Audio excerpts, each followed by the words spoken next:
Senhoras e senhores, autoridades presentes, audiência dos canais virtuais, boa tarde. Informamos que este evento está sendo transmitido pelo canal do YouTube da USP. Solicitamos a todos que coloquem os seus celulares no modo silencioso. Vamos dar início à cerimônia de abertura do ciclo de painéis do programa Eixos Temáticos Universidade de São Paulo. Este evento está inserido no contexto da programação do USP Pensa Brasil 2022, organizado pela Vice-Reitoria da Universidade de São Paulo. O programa Eixos Temáticos USP é uma iniciativa da Reitoria da Universidade de São Paulo que visa estreitar as relações da USP com a sociedade. O principal objetivo é colocar em perspectiva a capacidade que a USP dispõe para contribuir para o enfrentamento dos grandes desafios do nosso tempo. Compõem este palco, agora, o magnífico reitor, professor Dr. Carlos Gilberto Carlotti Júnior, que está nos prestigiando remotamente. Professora doutora Maria Arminda do Nascimento Arruda, vice-reitora da USP, responsável pela idealização, curadoria e coordenação geral do projeto USP Pensa Brasil. E o professor doutor Arlindo Felipe Júnior, chefe do gabinete do reitor e coordenador do ciclo de painéis do programa Eixos Temáticos USP. Gostaríamos aqui de registrar e agradecer a presença de todos os dirigentes aqui, que não vamos perder tempo nominando todos, os professores, alunos, funcionários. Muito obrigada pela presença. Ouviremos agora as palavras de boas-vindas do professor Dr. Arlindo Felipe Júnior, coordenador do evento.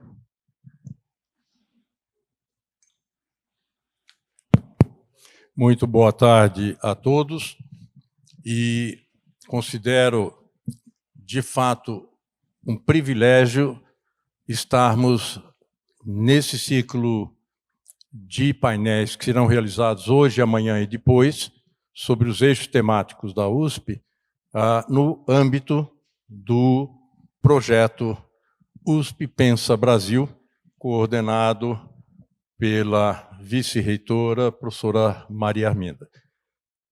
Entendo da relevância de que esses debates que se colocarão a partir da participação das lideranças acadêmicas da universidade, que coordenam os eixos, os 11 eixos temáticos, permitirá fazer a indicação de que maneira esses temas estão sendo tratados na Universidade de São Paulo e que resultados estão sendo apresentados em relação às possibilidades reais de serem aplicados no âmbito da sociedade como um todo.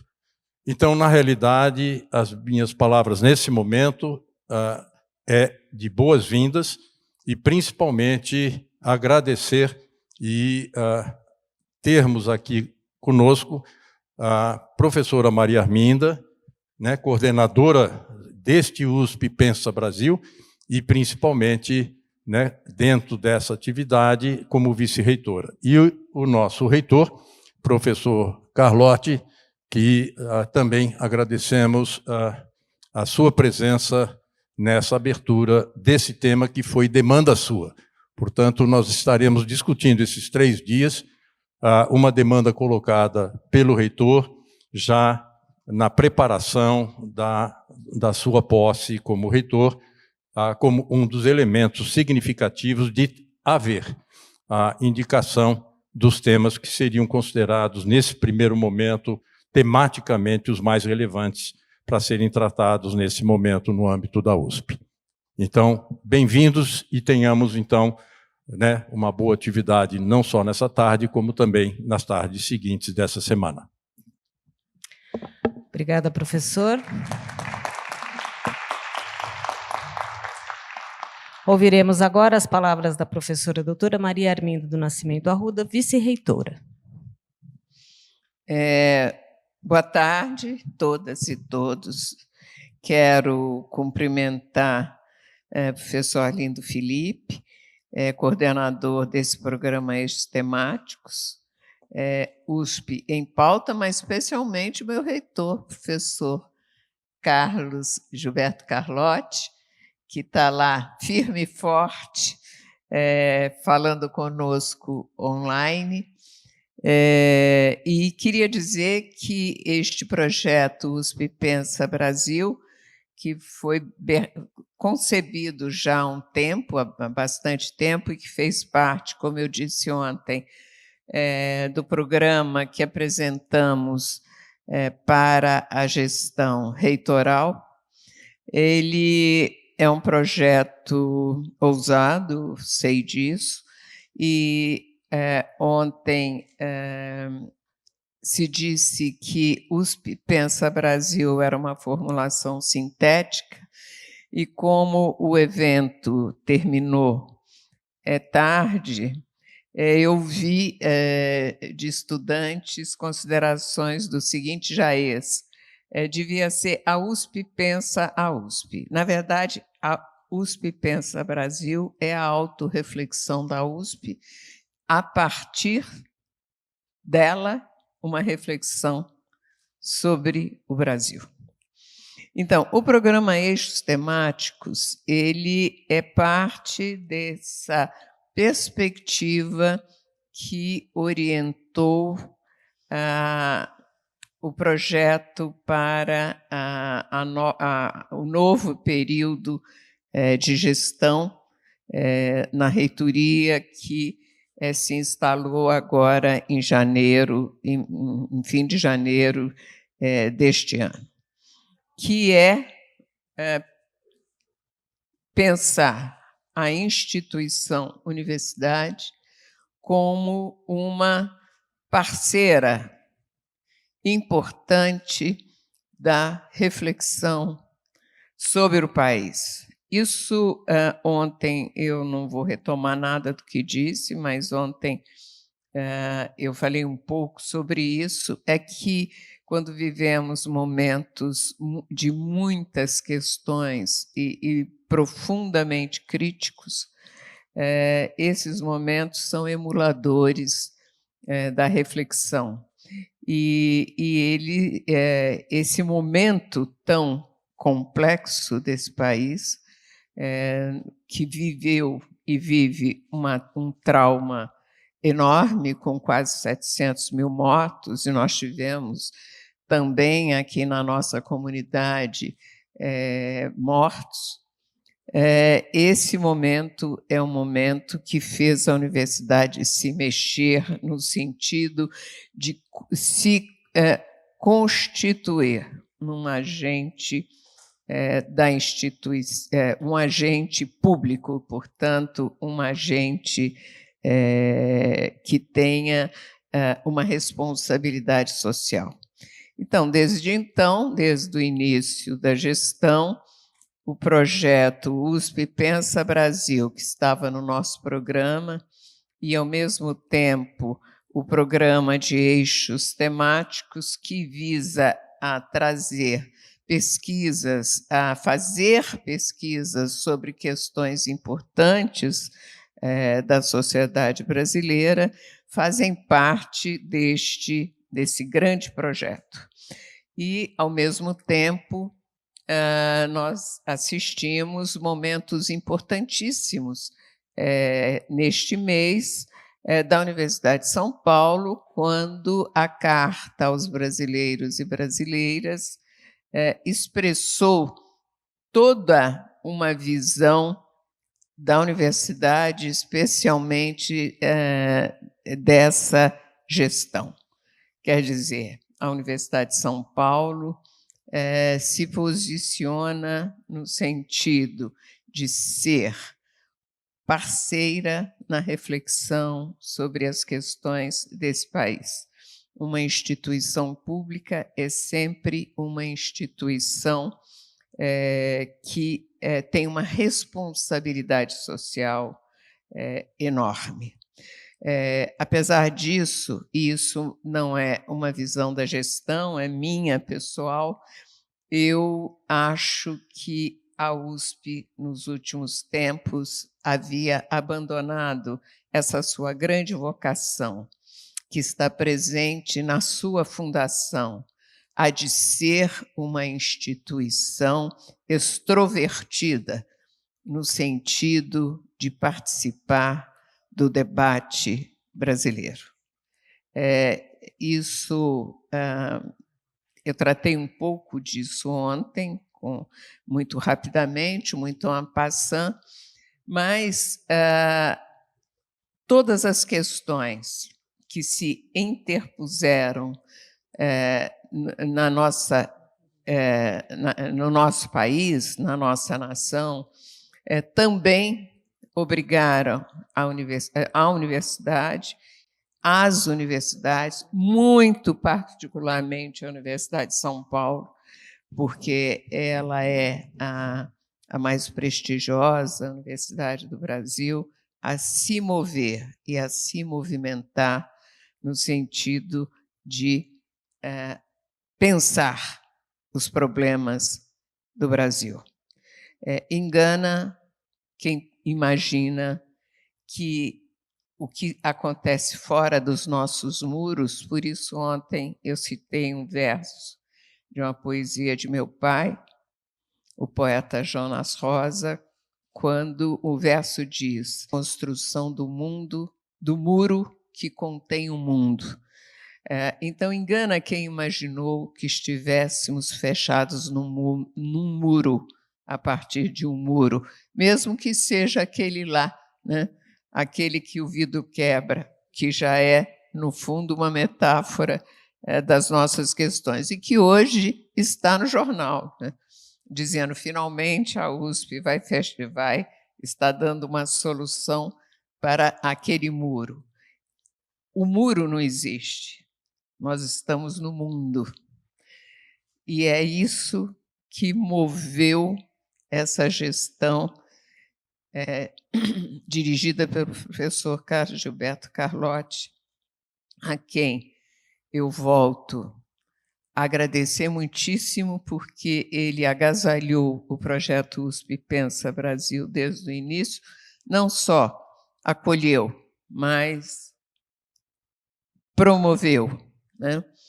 E, ao mesmo tempo, exaltar a coragem desse reitor, que foi o primeiro reitor da USP que participou de um ato cívico, e também celebrar a nossa parceria, uma parceria que tem sido muito agradável para mim e creio que tem sido muito profícua para a Universidade de São Paulo. Os eixos temáticos se inserem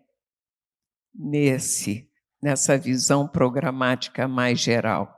Eles estão no bojo da ideia USP Pensa Brasil, que a USP pensa com o Brasil, e é a USP que se pensa ao pensar o Brasil. Muito obrigada.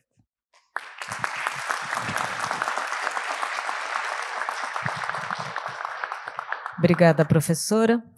Anunciamos agora as palavras do professor doutor Carlos Gilberto Carlotti Júnior, magnífico reitor, que está nos prestigiando remotamente. Boa tarde a todas e todas. Na figura da professora Maria Arminda, do professor Arlindo, eu cumprimento todas as autoridades da universidade que estão participando desse evento, tanto presencialmente quanto remota. A professora Maria Arminda fez uma excelente contextualização do que essa reitoria pensa, do que essa reitoria tem estabelecido de contatos com a sociedade. É uma obrigação da Universidade de São Paulo aumentar a sua interação com a sociedade para solucionar os problemas que essa sociedade tem vivido. Eu acho que é um momento importante. Esse evento USP Pensa Brasil é um mega evento da universidade que foi pensado pela professora para que nós pudéssemos fazer todas essas reflexões e pudéssemos dar alguns resultados diante dessas reflexões que a USP pode fazer. Dentro desse contexto maior de contato com a sociedade, foi pensado esses eixos temáticos no sentido de colocar alguns pontos importantes, alguns temas importantes que a USP tem expertise, que esses temas poderiam ser discutidos, poderiam ser aprimorados por alguns colegas da universidade e depois apresentado para a sociedade, principalmente com o objetivo do desenvolvimento de políticas públicas. Eu acho que o eixo temático é a tradução da vontade da USP de realizar políticas públicas com o Estado de São Paulo, com o país e com a Assembleia Legislativa de São Paulo. Eu acho que isso vai ocorrer, e para que isso pudesse ser viabilizado, foi montado um sistema em que esses professores teriam o auxílio de alunos de pós-doutorado para poder fazer essas suas reflexões e poder fazer essas intervenções na nossa sociedade. Eu acho que isso está muito bem montado. Agora os professores estão desenvolvendo com os pós-docs os temas específicos que eles gostariam de estudar, e depois, provavelmente ainda nesse próximo mês de setembro, nós iremos entregar, tanto para o governo quanto para a LESP, toda essa série de projetos que nós gostaríamos de desenvolver em conjunto com órgãos públicos, com secretarias de estados, com assessoria de deputados e com quem queira desenvolver esses projetos conosco, além das prefeituras também das cidades do estado de São Paulo. Então, é um projeto que ele vem institucionalizar a colaboração que nós fazemos com essas instituições, que individualmente, como professores, como departamento, como unidades, nós já fazemos com alguns agentes externos, mas agora esse projeto ele dá uma cara institucional, ele faz com que nós vejamos esses parceiros com uma forma bastante objetiva e que vai levar resultados em cada um desses eixos. Nós vamos certamente desenvolver alguma política de relevância para a nossa sociedade. Eu acho que isso é o nosso objetivo, é o objetivo da reitoria, como já disse a professora Maria Arminda, é um objetivo que nós estamos perseguindo desde o início da gestão e vamos fazer com que a USP se torne ainda mais reconhecida pela sociedade, como agente modificador da sociedade através da educação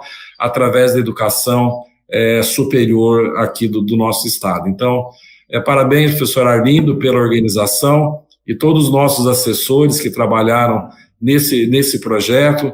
Infelizmente, eu não pude estar aí no dia de hoje. Espero amanhã, professora, poder fazer um bate-volta aí para São Paulo para ajudar a senhora nessa semana que acabei deixando a senhora na mão numa semana muito puxada e com muitas atividades, mas eu pretendo... Não, professor.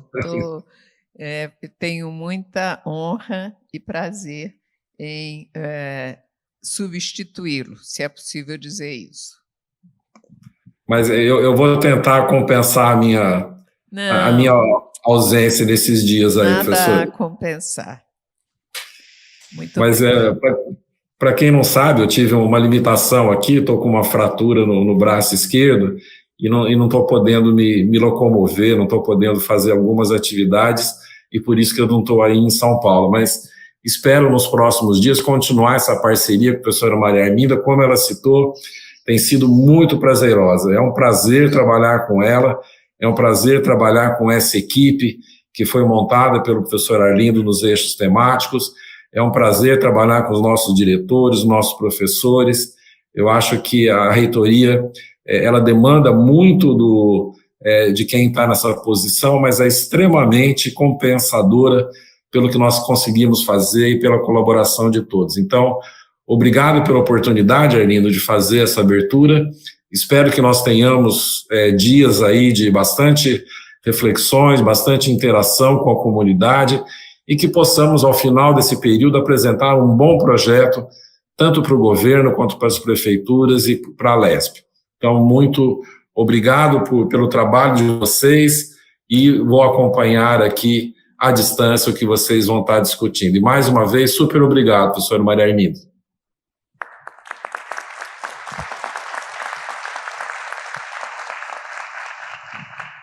Obrigado, professor. Anunciamos, então, o encerramento da cerimônia de abertura do projeto Pensa Brasil, Eixos Temáticos. Convidamos neste momento para que as autoridades aqui do palco ocupem lugar na plateia para darmos continuidade.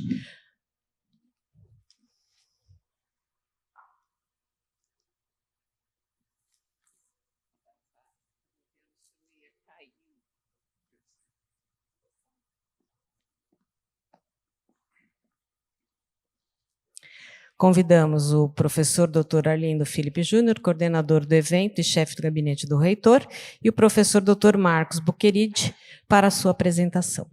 A Universidade de São Paulo agradece a presença de todos nessa cerimônia de abertura e deseja um ótimo evento.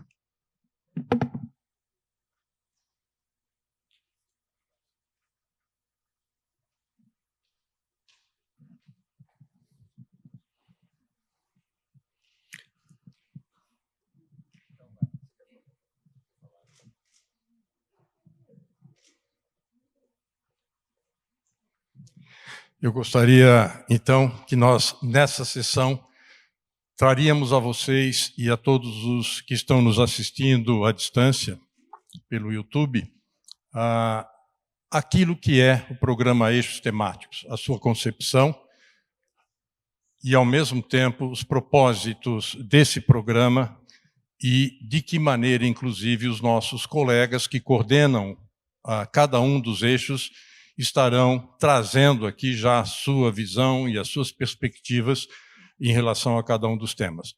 Para isso, eu passaria a palavra, então, ao professor Marcos Buqueride, que é o coordenador executivo de todo o programa Eixos Temáticos e que conta para o desenvolvimento dessa atividade com a professora Célia Garcia e com o professor Bruno Caramelli e com o professor Fernando Cunha.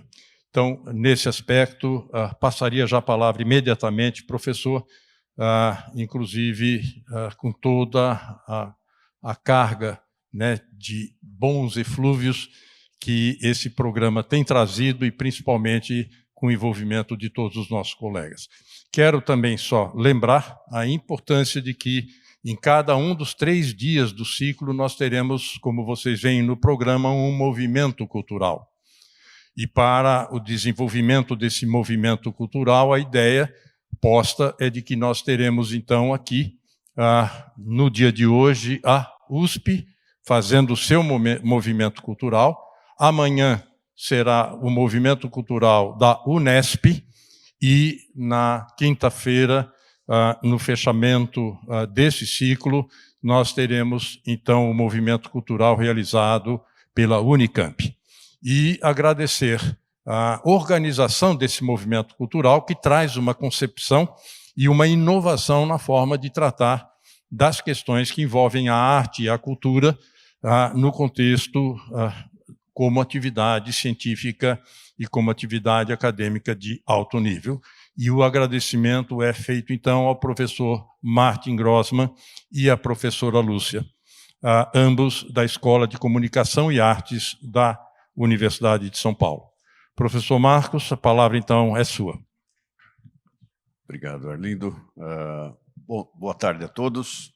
É um prazer recebê-los para o nosso evento no USP Pensa Brasil, evento dos eixos temáticos.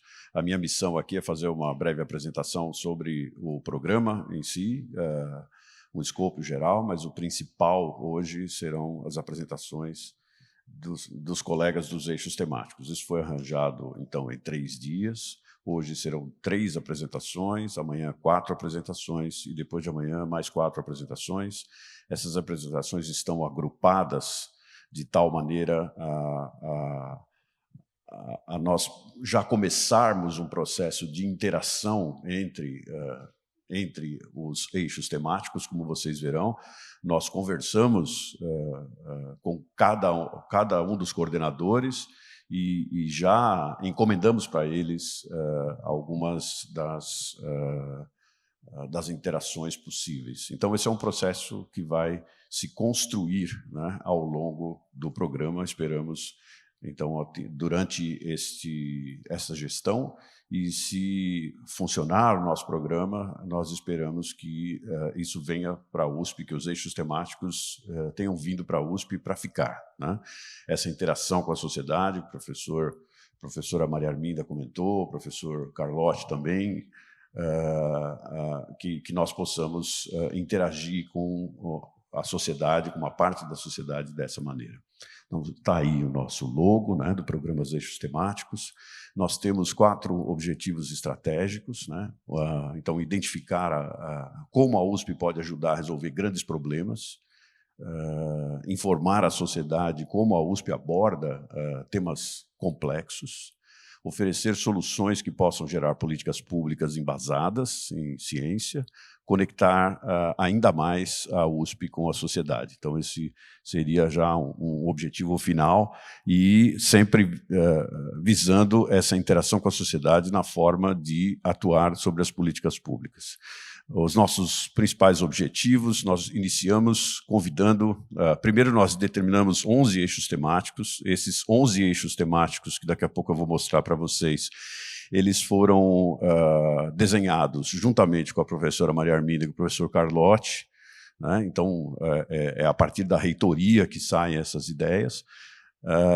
E nós convidamos, inicialmente, 2 coordenadores especialistas nas grandes áreas dos eixos temáticos. Isso não quer dizer que nós não tenhamos vários outros especialistas na USP que trabalhem com isso. Esses 2 coordenadores são os primeiros, né, os desbravadores, e nós pretendemos que os eixos temáticos atraiam cada vez mais os colegas.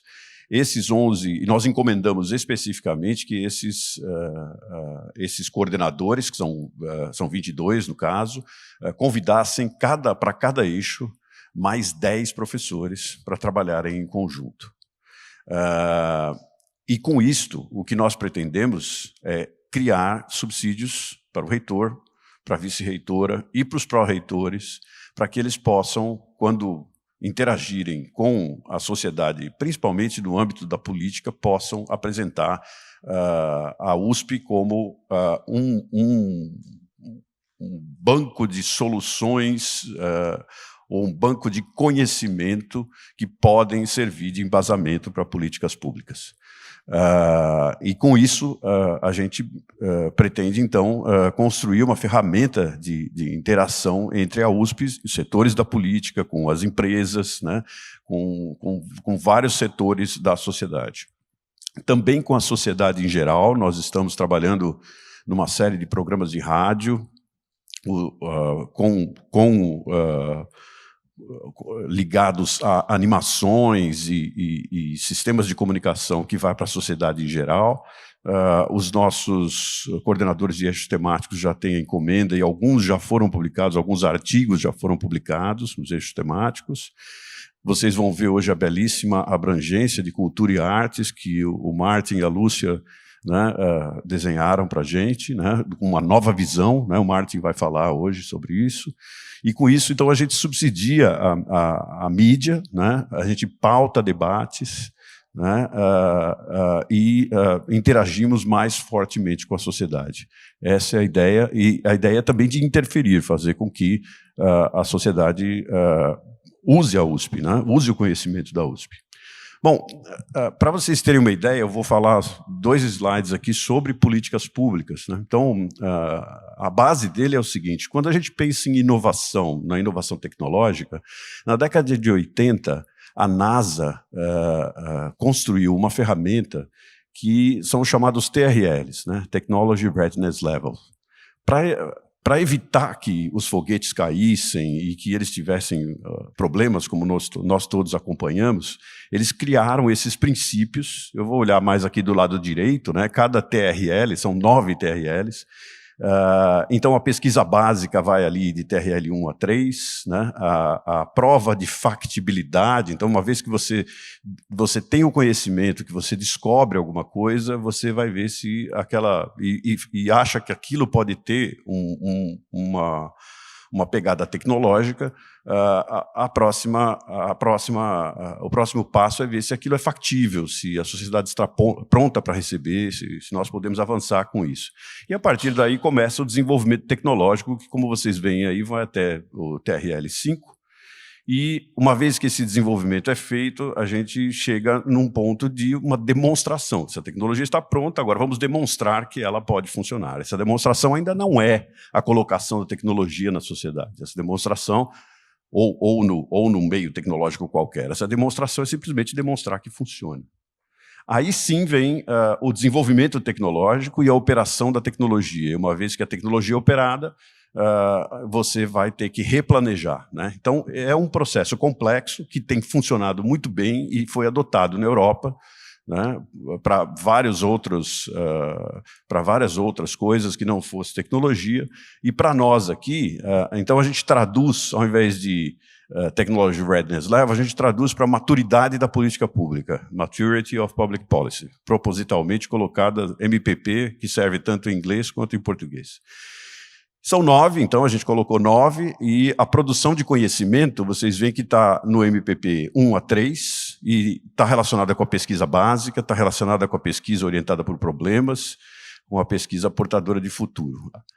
Eu gostaria aqui só de salientar a importância da pesquisa básica. A pesquisa básica, sem ela, a galinha dos ovos de ouro, né? Sem ela não existe como termos a política orientada por problemas ou a política portadora de futuro. Então é preciso manter acesa a chama que faz a pesquisa básica. E ela começa ali no MPP1. Gradativamente, conforme vamos passando para MPP 4, 5, 6, nós temos que interagir com a sociedade. A USP tem a sua política e tem pessoas da USP que fazem parte da política nacional, política estadual, política municipal. Mas quem faz isso são outros membros da sociedade, na maioria dos casos. Então, nós temos que interagir, e essa é a interação principal que os eixos temáticos querem ter. Levar o conhecimento da USP para interagir com órgãos de governo, com a política, com a sociedade em geral, e seguir aqueles processos de desenvolvimento tecnológico, que pode ser o desenvolvimento de uma política pública, né? E depois fazer a aplicação. E isso também é feito por outras partes da sociedade. A gestão pública, a gestão em si, não somente os órgãos de governo em si, ou a política em si, mas a gestão pública é tremendamente importante nesse processo. E quando você faz isso, você faz os testes de aplicação, você faz o lançamento e você tem que fazer a manutenção dessa política pública. Então, essa é uma visão que a gente tem inicialmente, e nós já começamos a discutir algumas coisas com os coordenadores, isso, obviamente, é para ser modificado, repensado, etc., mas é uma possibilidade.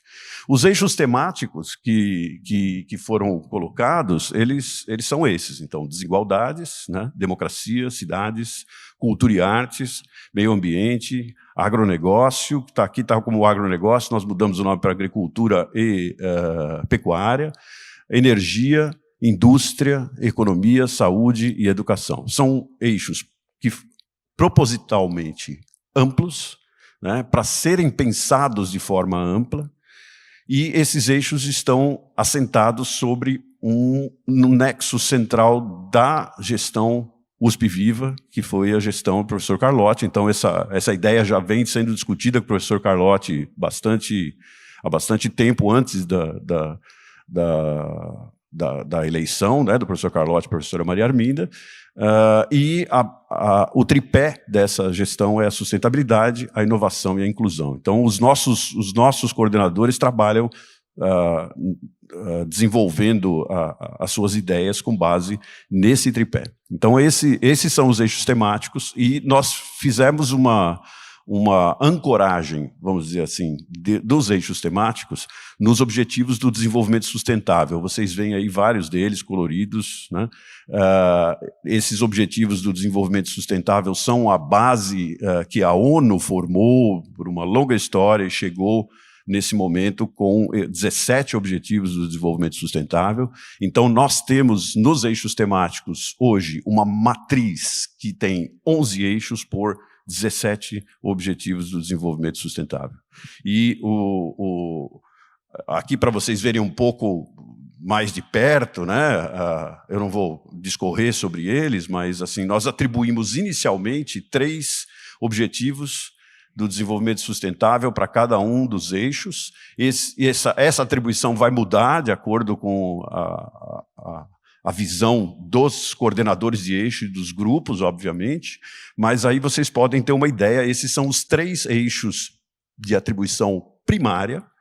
Obviamente, todos os eixos se articulam com os 17 Objetivos do Desenvolvimento Sustentável, mas a gente colocou os 3 primários aí, como eu disse, que podem mudar, essa matriz pode mudar, inclusive mudar dependendo do tipo de pensamento, dependendo da época, dependendo de como o grupo esteja trabalhando, ele pode se direcionar. O grupo de saúde pode uma hora olhar o objetivo 3, 6 e 13, mas ele pode querer olhar, por outro lado, a parte de educação dentro da saúde e olhar o 1, 4 e 9, como vocês veem ao lado.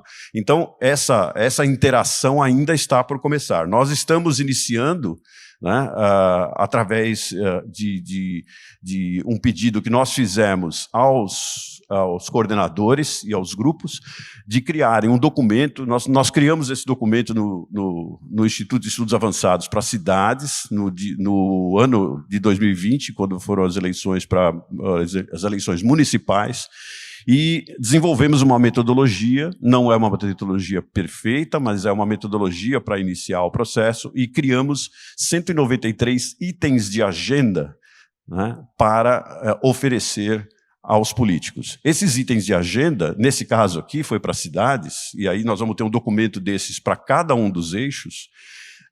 Esses itens de agenda não quer dizer que nós estejamos dizendo para os fazedores de política pública ou gestores de política pública que eles devam seguir cada um dos itens de agenda, mas eles vão poder ter opções para combinarem os itens de agenda e criar políticas públicas da maneira que eles acharem mais adequado e suas equipes acharem mais adequado. Paralelamente, nós temos a Universidade de São Paulo, no campus de São Carlos, o ICMC, o Instituto de Computação de São Carlos, na pessoa do professor Adenilson, está modificando o banco de teses da USP, de tal maneira que, quando vocês fizerem uma busca no banco de teses, vocês não buscarão somente nos resumos, como acontece hoje, mas buscarão na tese inteira. Então, cada um dos nossos grupos, cada um dos nossos eixos temáticos, assim como os senhores, quando quiserem, vão poder fazer um grupo de criar um grupo de palavras-chave e trazerem para cada um dos eixos, essa é a nossa ideia, que cada um dos eixos traga aquilo que a USP já fez naquela determinada área e possa oferecer isso à sociedade e possa usar isso para criar as suas visões e os seus futuros estudos, né? Com essa matriz de 11 por 17, que eu falei para os senhores, nós vamos ter um sistema de multivisão. Nós vamos poder olhar, através dos itens de agenda, como cada eixo olha os 17 Objetivos do Desenvolvimento Sustentável e eu vou poder andar em volta dos problemas e olhar como os vários eixos olham de forma distinta para cada um dos Objetivos do Desenvolvimento Sustentável. Por exemplo, erradicação da fome. Eu vou poder ver como a saúde está pensando a respeito, como a educação está pensando a respeito, como a economia está pensando a respeito e assim por diante. Com isso, eu crio inicialmente um sistema de multivisão, né? Que aí, reunindo os professores novamente, nós vamos poder pensar em projetos bem mais sólidos, né? E políticas públicas bem mais consistentes, né? Para oferecer para a sociedade. Então, o futuro do programa ele vai se construir, obviamente, vai se construir na medida em que essas interações existirem. Eu não vou apresentar aqui um cronograma, como a gente faz nos nossos projetos de pesquisa, porque é impossível fazer isso, porque essas interações nunca foram feitas e nós vamos ter que fazer juntos e vamos ter que aprender como fazer. Mas uma coisa que nós vamos ter, no dia 12 de setembro, a encomenda feita para os grupos, 11 documentos de itens de agenda, e nós temos um pós-doc, né, um pós-doutorando para cada eixo, e 2 pós-doutorandos para São Carlos, para a computação, temos alguns pós-doutorandos para a coordenação e para o planejamento estratégico, dentro do domínio da assessoria do reitor, e com esse grupo, nós vamos ter um espaço no CDI para esse grupo trabalhar, e com esse grupo de pós-docs e professores, nós vamos ajustar esses documentos, criar inicialmente um documento para que o reitor e a vice-reitora possam utilizar. O primeiro documento deverá ser, tentativamente, um documento composto dos 11 documentos.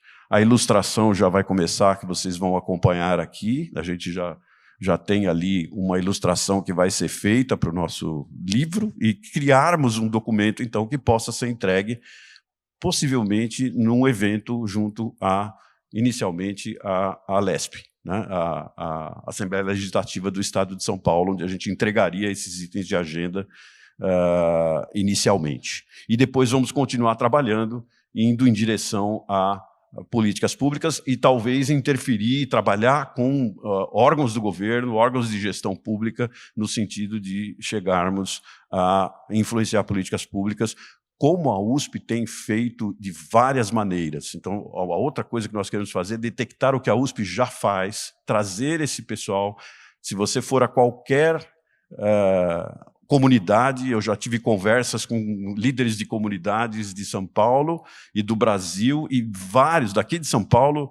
É difícil você achar uma comunidade ou uma favela, como muitos gostam de ser chamados, que não tenha um projeto USP trabalhando lá dentro, né? Então, a gente tem a gente já interfere nas políticas públicas.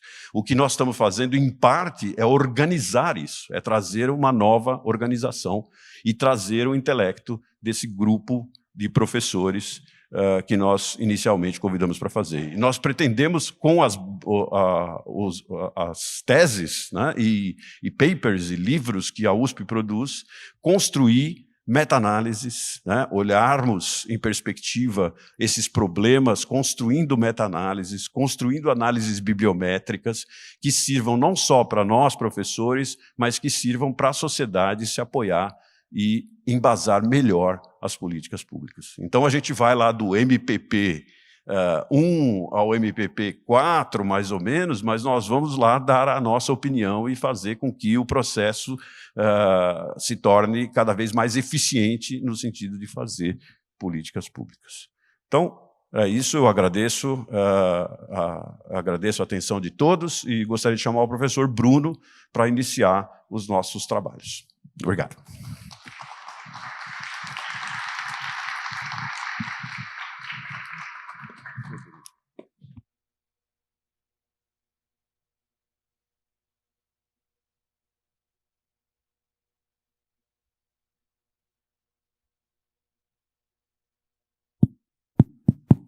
Microfone 4, presente.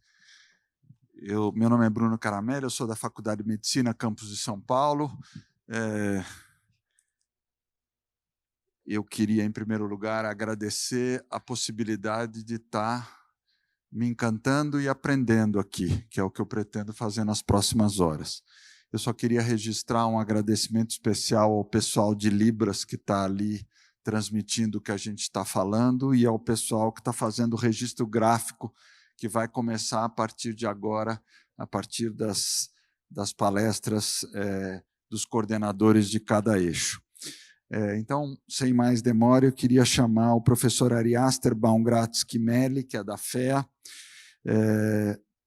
A sequência, eu vou chamar cada um deles, depois sobe, desce para assistir a apresentação. No final, nós vamos ter 4 cadeiras aqui na frente e a gente vai conversar um pouquinho para fazer uma integração. Ari, por favor. Obrigado, Bruno. Boa tarde a todos e a todas. É um prazer muito grande estar aqui, é uma responsabilidade gigantesca também. Quando a gente fala de qualquer área, e na economia não é diferente, nós temos uma diversidade enorme e é impossível ser exaustivo. Mas eu vou tentar falar um pouco sobre uma forma de olhar para os problemas sociais e ambientais, com olhar de economia, e formas com que a gente pode contribuir com a sociedade. Bom, deixa eu começar falando que quando a gente fala em economia e eixo economia, aqui a gente está pensando ele de forma ampla, né? Não no sentido estrito de ciências econômicas, né? O que se chama em inglês de economics. Lá tem duas palavras que ajudam a fazer essa distinção, mas mais no sentido da economia como um todo, né? E como é que ela permeia as nossas vidas. Então, esse sentido amplo inclui a administração, a contabilidade, as atuárias, e fica bem claro que, na medida que a gente avança, é fácil sair das fronteiras tradicionais da economia. Antes de avançar, eu queria colocar um pouco o contexto da nova economia que a gente encara no mundo, né? Há vários anos atrás, a questão ambiental ela tinha um papel muito marginal na economia, né? Ela já é discutida há muito tempo, já tem políticas públicas propostas nos anos de 1920. As primeiras políticas públicas, na verdade, vieram da Inglaterra séculos atrás. Mas isso era muito marginal. E hoje a questão ambiental ganhou uma centralidade muito grande. Então, quando a gente falar de economia aqui, nós vamos também estar pensando nesse aspecto ambiental.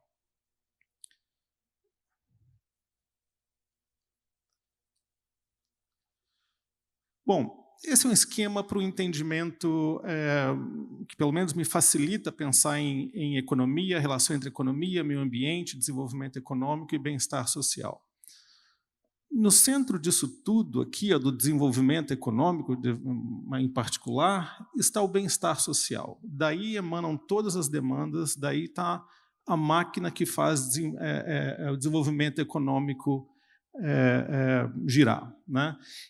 Quando a gente fala em bem-estar social, nós estamos pensando não só em indivíduos, como grupos de interesse, né? Essa disputa desses grupos de interesse vão determinar a agenda do desenvolvimento econômico. E tudo isso está imerso no meio ambiente.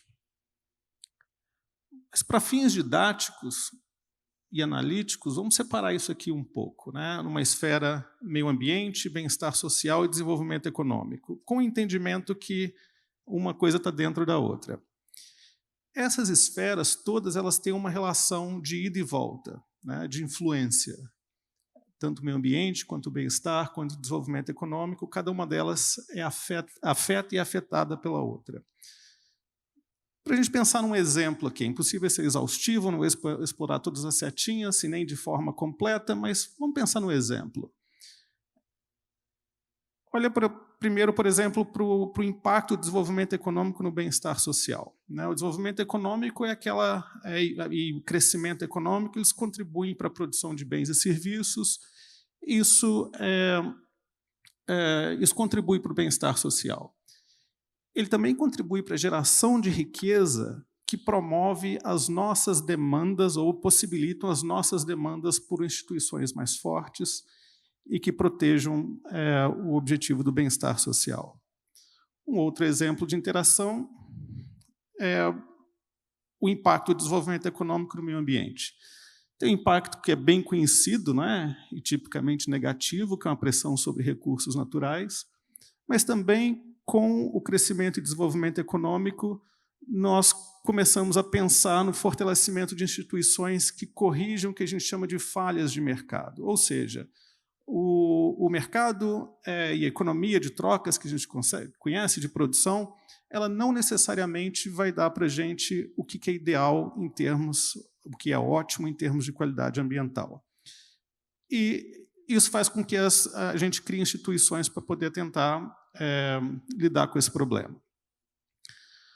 O meio ambiente afeta o bem-estar social de formas bem conhecidas também, na qualidade de vida, na pressão por desenvolvimento de novas tecnologias mais limpas e novas instituições que garantam uma melhoria do bem-estar social.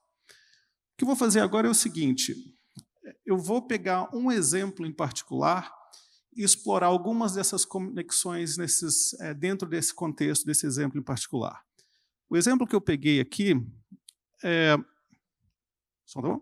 O exemplo que eu peguei aqui é uma questão de agenda extremamente importante na nossa sociedade e que é capaz de transformar as nossas vidas em várias dimensões, que é o exemplo da reforma tributária. Tá? A gente vai ouvir muito falar sobre isso. Qual que é a ligação, então, da reforma? Qual é a dimensão da reforma tributária que está naquela setinha ali, ó, de desenvolvimento econômico para bem-estar social? Nós temos um sistema tributário extremamente complexo, com vários subsídios escondidos, é difícil entendê-los, e eles podem criar várias distorções para a nossa economia e para a nossa sociedade. É um sistema extremamente complicado que contribui negativamente para a geração de empregos e para o crescimento econômico. Por exemplo, nós temos uma folha de pagamento extremamente onerada, né, por tributos, pela nossa estrutura tributária. A gente cobra muito de empresas com relação a emprego. Isso faz o quê? Isso desestimula o emprego, isso desestimula o crescimento econômico. Nós estamos numa situação que a gente precisa rever isso. Estimular emprego, estimular desenvolvimento e crescimento econômico. Ainda no contexto da reforma tributária, olha essa ligação entre desenvolvimento e meio ambiente. Nós estamos discutindo, tanto no Senado, quanto na Câmara, quanto por parte do Poder Executivo, formas de lidar com a descarbonização da economia. E uma coisa que está muito em pauta é o mercado de carbono. O mercado de carbono ele tem muito a ver com a compensação de emissões. E ele pode ser uma excelente oportunidade de negócios para os brasileiros. A percepção que a gente tem é que nós temos um potencial enorme de gerar investimentos que reduzem emissões e a gente pode vender esses créditos para o exterior. Isso pode ser muito bom. Isso pode nos ajudar a caminhar na direção de setores mais limpos e investimentos mais limpos. Mas não está claro ainda como é que a gente vai lidar com a redução das emissões, com a transformação da nossa economia de forma a reduzir emissões. E nós temos uma oportunidade muito, muito única no Brasil, que é a reforma tributária. O que a gente pode fazer, isso é uma recomendação antiga em economia, o que a gente tem a oportunidade de fazer aqui é introduzir alguns impostos que corrigem problemas. Nós temos um problema que é a degradação ambiental, a poluição. Então, o imposto sobre a poluição ele corrige um problema e ele gera receita que nos permite reduzir outros impostos que geram problemas, que geram distorções. Por exemplo, ele nos permite desonerar a folha de pagamento. Essa é uma discussão que a gente teve há pouco tempo, não é? Tudo bem, a gente vai diminuir a tributação sobre a folha de pagamento, mas como é que a gente vai repor essa receita? Essa é uma alternativa que, na minha opinião, deve estar na mesa. Talvez não resolva todo o problema, mas é difícil, na minha opinião, não imaginar nisso como uma coisa importante nesse quebra-cabeça. A gente está usando um imposto que corrige um problema e gera receita e nos permite reduzir outros impostos. Agora, aquela setinha do meio ambiente para o bem-estar social, no contexto da reforma tributária. Com um tributo sobre carbono e outros poluentes, por exemplo, a gente tem uma perspectiva de transformar paulatinamente a economia, isso pode ter impactos sobre a saúde, isso pode ter impactos, por exemplo, também sobre as populações mais vulneráveis, é o que se chama de justiça climática, né? Muitos dos efeitos, ou justiça ambiental, muitos dos efeitos da degradação ambiental e da poluição recaem sobre as populações mais vulneráveis. E a gente começar a atacar isso com incentivos para a gente ter uma economia mais limpa, pode contribuir muito na direção da resolução desse problema.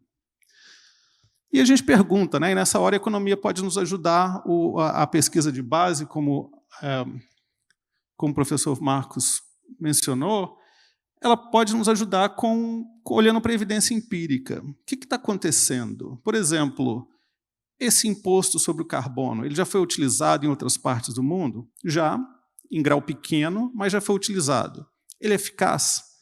Esse gráfico aqui, eu não vou perder tempo discutindo, ele sugere que sim.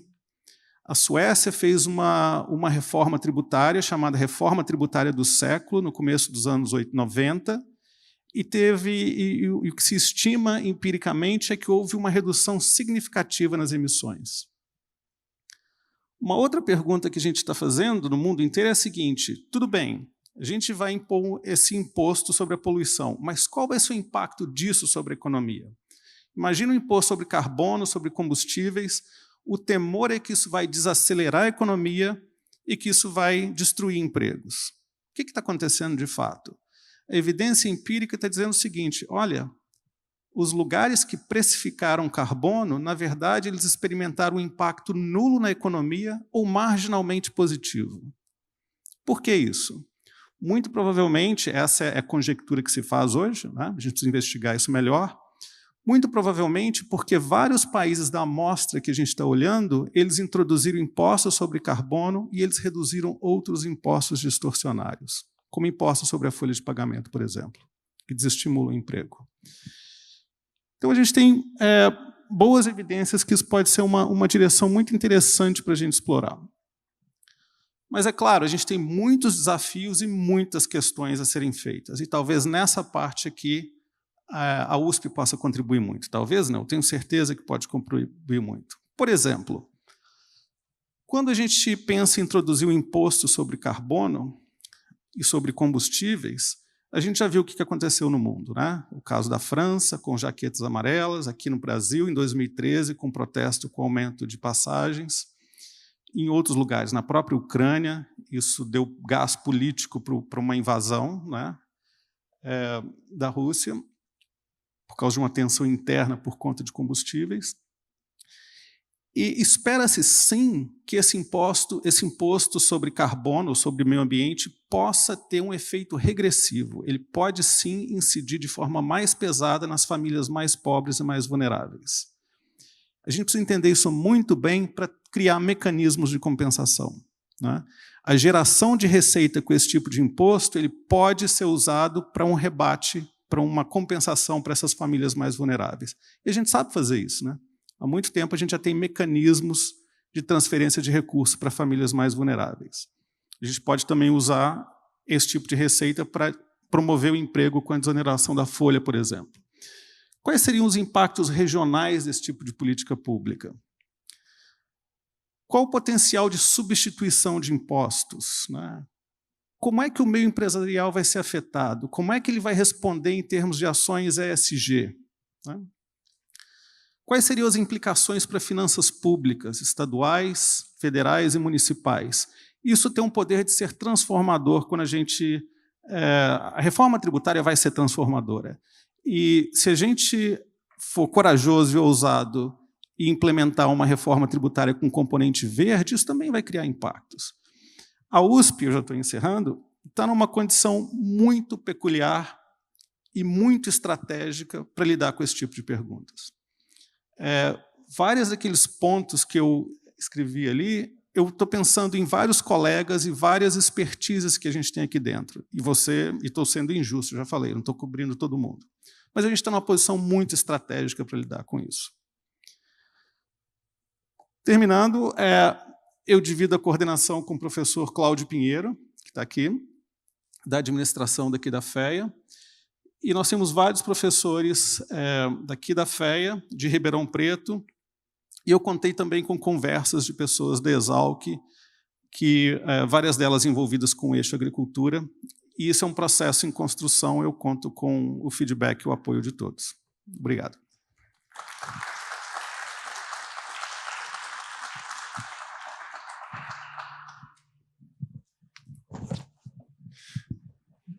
Obrigado, professor Ari.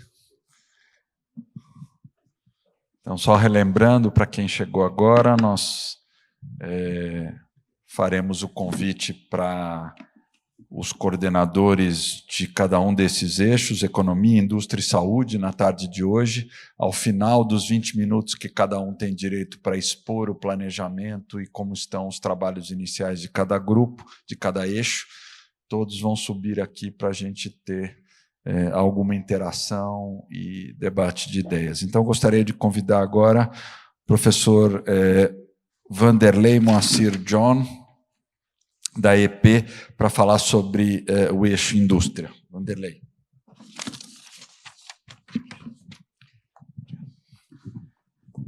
Boa tarde a todos e a todas. Bom, EP é poli, né, para as pessoas, a gente usa a sigla. Quem coordena o eixo da indústria comigo é o João Fernando Oliveira, que é uma pessoa claramente muito mais qualificada do que eu para estar falando aqui de indústria, tem um histórico muito grande, atual presidente do Conselho da Embrap, né? Mas ele não pôde vir, então eu estou aqui fazendo a apresentação. Eu vou começar, a gente queria começar questionando e relativizando o conceito de sociedade pós-industrial, né? Que muita gente diz que nós vivemos numa sociedade pós-industrial. Esse aqui é o gráfico da evolução da extração de matérias-primas. Se a sociedade de serviços, quem é que está extraindo tantas matérias-primas, né? O crescimento, inclusive, é mais rápido que o crescimento populacional. Até exponencial, né? Então, eu acho que esse é um grande equívoco atual da gente achar que a sociedade ela é pós-industrial, né? Ela continua com a indústria, né?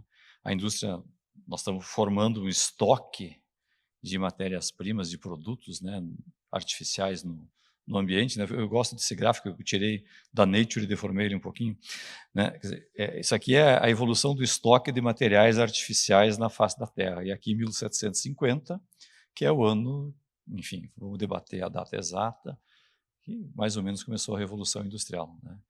Então, nós não abandonamos a indústria, o surgimento e o crescimento do setor de serviços, né, ele não é possível sem uma indústria, né? A indústria é tão importante, ela mexe com os nossos materiais, que a gente hoje vive uma era geológica diferente, né, o antropoceno, que é resultado do acúmulo dos materiais industriais na face da Terra, né? Então, na sociedade pós-industrial, a indústria cresce exponencialmente. Então, a gente tem uma certa mágoa aí desse conceito de sociedade pós-industrial, né, que contaminou muito da política pública brasileira. Há uns 10 anos atrás, se falava abertamente que nós não precisávamos uma política industrial, porque isso era coisa do passado. Vivemos na sociedade pós-industrial. Então, vamos ver um pouco as consequências disso, né? Quer dizer, nós precisamos de indústria para a saúde. Isso aqui é uma fábrica de uma multinacional brasileira que faz máscara, que doou para a USP material de primeiríssima qualidade para a gente fazer 1.200.000 máscaras, né, um projeto lá do Inova. Tudo isso aqui vem da indústria, né? Tudo aqui tem indústria, né? A casa do Marcos Acaiaba, que é um colega da FAO, super bonita, tudo isso tem. Isso não é tão bonito, embora a foto seja legal, mas é super importante socialmente, né? Itaipu, a Imigrantes, são 9 imigrantes, né? Quer dizer, tudo isso tem um atraso, por exemplo, eu vou falar de cimento, que é um negócio que eu trabalho. Tem uma fábrica de cimento, né?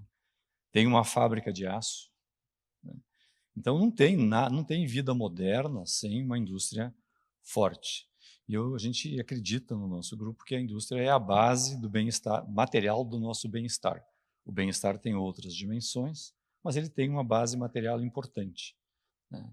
Ninguém sem uma casa, sem saneamento, sem o nosso celular, conseguiria viver bem, tá? Então não tem bem-estar sem uma indústria desenvolvida e pujante, né?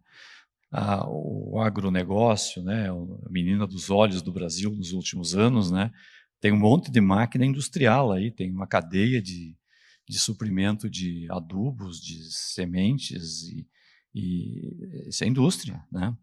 E se a gente olhar para a indústria do café, né, nós ancoramos aqui em São Paulo o crescimento do café, né, para a gente ver o poder da indústria. Nós vendemos para o mundo o café brasileiro em saca, $200, 60 quilos, botando em gramas, 60 mil gramas, né? E nós compramos a cápsula de Nespresso, né, 70 centavos, 80 centavos de dólar, 6 gramas. A maioria tem 5, na verdade, mas eu botei 6, né? Tem um crescimento de valor de 35 vezes, mesmo se eu descontar o valor do alumínio. O alumínio é uns $3.000 a tonelada, né? Entende? Então, esse é um dos poderes da indústria. A indústria multiplica o valor das nossas matérias-primas. Seria muito melhor exportar produtos de aço do que o aço laminado e muito melhor do que fazer o que a Vale faz, que exporta o minério de ferro. Não estou diminuindo a importância da Vale, mas ela exporta aí 200 milhões de toneladas por ano de minério de ferro. Tem um valor agregado relativamente baixo, né? Tirei isso aqui do IBGE para ninguém achar que é qualquer coisa, tá?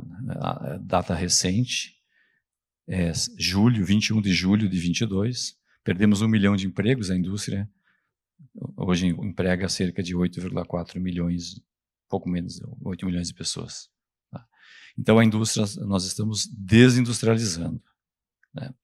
O drama de tudo isso é que a indústria é o que paga os salários mais altos. Aqui tem indústria com 2 S, mas foi um equívoco, né?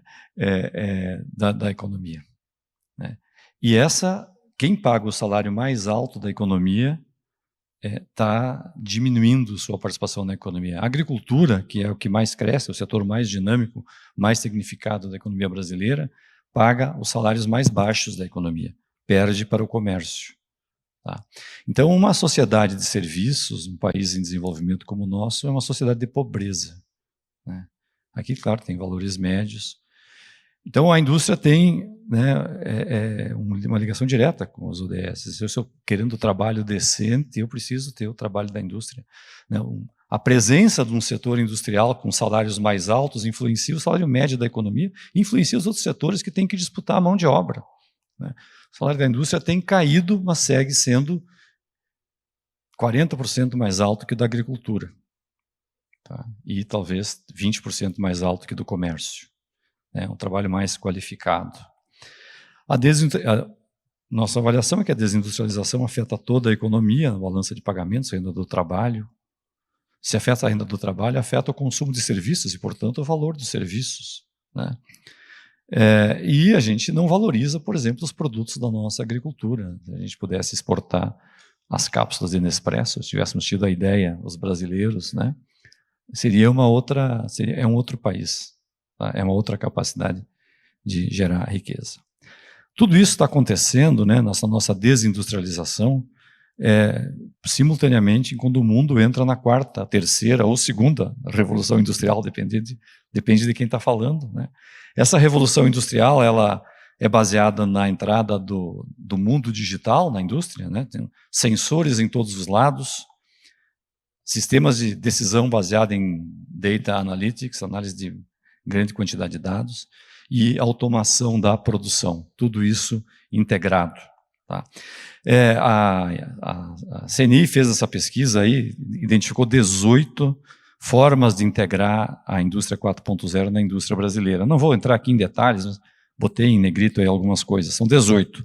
E ela pesquisou recentemente, esse ano, né, então tem desde realidade aumentada, com BIM, impressão 3D, qual é a penetração dessas tecnologias na indústria brasileira em 2022. Quem quiser, o QR Code aqui, baixa o relatório direto.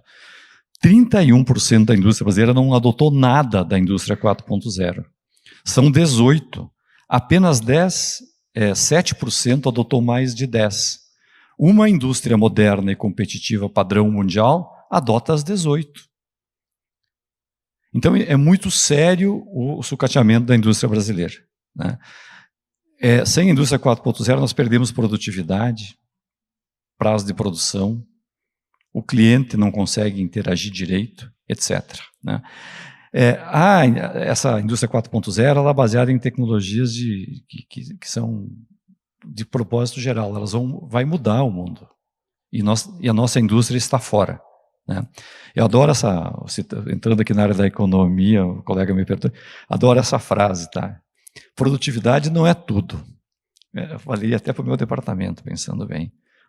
Mas no longo prazo é quase tudo. Tá? Produtividade é renda, é riqueza. O Brasil é pobre porque a nossa produtividade é muito baixa.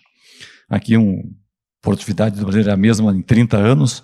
Na verdade é um pouco otimista, porque os dados de um estudo do IED mostram que a produtividade brasileira hoje é menor, comparada ao dos Estados Unidos, é 25% dos Estados Unidos. E está caindo. E está caindo. Se a produtividade é menor, o salário vai ser menor, o preço vai ser maior. as empresas não vão sobreviver à competição chinesa. O problema não é a China, o problema somos nós e a nossa indústria, né? Hoje ela é 25% da produtividade norte-americana.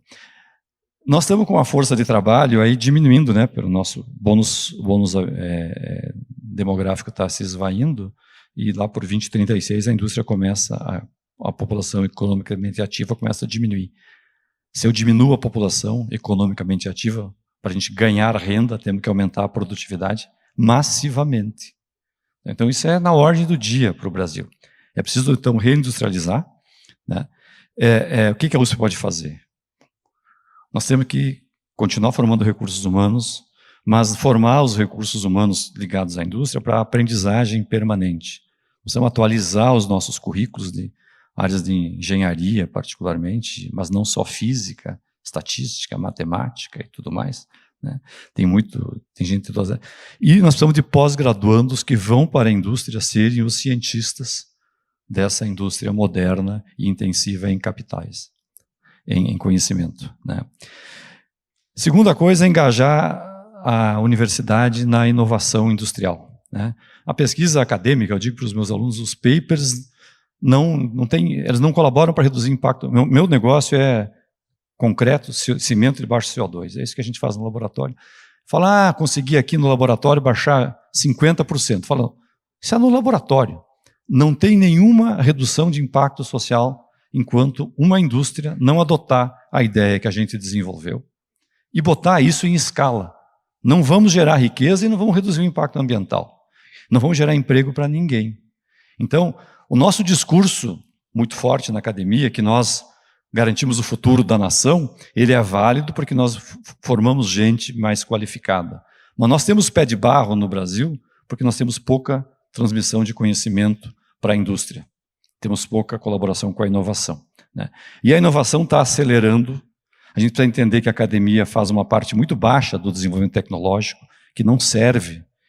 E eu preciso da indústria para botar o produto no mercado. Isso aqui é um negócio clássico, os TRLs, né? Nós trabalhamos embaixo o TRL. Não dá para pegar o negócio do laboratório e botar numa fábrica. O investimento para botar um negócio numa fábrica, se eu gasto 100 mil no laboratório, alguém vai gastar 30 milhões para fazer uma fábrica piloto do que eu desenvolvo. 30 milhões. E para convencer alguém a gastar 30 milhões em cima de uma tese, não é fácil, tá? E se você não insistir, não tiver organizado, não acontece. E se não acontece, nós não cumprimos parte da nossa missão social. Nós somos uma universidade de pesquisa, né? Então a gente tem trabalhado, né, a USP tem os Embrapis e tudo mais, né? A indústria precisa de inovação deep tech, que depende da ciência, né? É muito importante, né? E eu acho que é muito importante a gente entender que a reitoria está comprometida, estou brigando aqui com esse troço, comprometida com a inovação, né? Não é possível. Eu vou mudar aqui para o computador. Pronto. A gente que tem uma pró-reitoria de pesquisa e inovação, não somos a primeira universidade a fazer isso, Santa Catarina fez antes, a Federal do Rio Grande do Sul tem uma pró-reitoria só de inovação, mas nós estamos no caminho certo, né? O que nós temos, né, é que enfrentar outros desafios, né? Criar uma tradição de sucesso, identificar problemas relevantes de cada setor. Como é que a gente vai fazer isso? Qual é a pesquisa que precisa, que pode dar resultado, né? Temos que ter novos mecanismos de engajamento, né? Fazer diálogo e colaboração com setores industriais. A gente criou, junto com a Associação de Cimento Portland do Hubik, temos 40 empresas associadas ao Hubik discutindo inovação.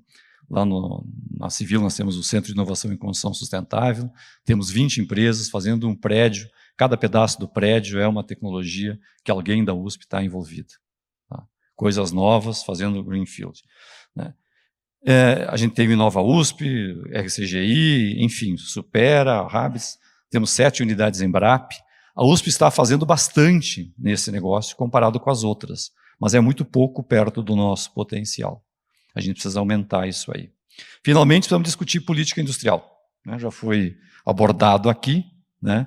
Temos que abandonar o conceito que nós temos que fazer indústria para diminuir a importação.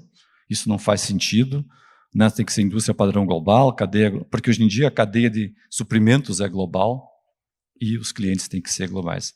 Nós temos uma inspiração, botei aqui algumas empresas que eu conheço e que a gente tem alguma relação na USP, que são multinacionais brasileiras de sucesso, algumas vocês não conhecem, né? Mas são todas empresas brasileiras. Por exemplo, a Votorantim Cimentos fatura mais fora do Brasil do que dentro do Brasil. Muito mais. Agora em dólar, então, é uma loucura, né? A política industrial tem muita coisa para fazer, mas a gente acha que a indústria 4.0 e as tecnologias de baixo impacto ambiental, seja de baixo carbono, e aí a precificação do carbono para nós é absolutamente central nesse negócio. Eu gosto mais do imposto. Acho que tem que ser imposto, né? Mas pensar em materiais renováveis, a economia circular, né? Nós precisamos também garantir políticas de matérias-primas de baixa qualidade e custo, energia limpa, etc., né? Toda a nossa agenda de política industrial, ela tem que estar alinhada com as outras, não pode prejudicar a política social. Tem que ser uma política onde todo mundo ganha, não só a indústria, né? Então, acho que a USP teria um papel importante de pensar essa política industrial. Uma das coisas que nos preocupa é o impacto da indústria 4.0 na redução dos empregos. Esse aqui é um dado um pouco antigo do governo inglês, né? Onde eles mostram que esperam uma grande redução de emprego na manufatura e no comércio. Aqui está a nossa equipe, que trabalha com a gente, nós estamos super abertos, né? Montamos essa equipe que inicialmente ainda conseguimos organizar direito as primeiras reuniões, mas a gente está aberto, sugestões e adesão, e esperamos colaborar com os outros eixos temáticos, particularmente o da economia. Muito obrigado.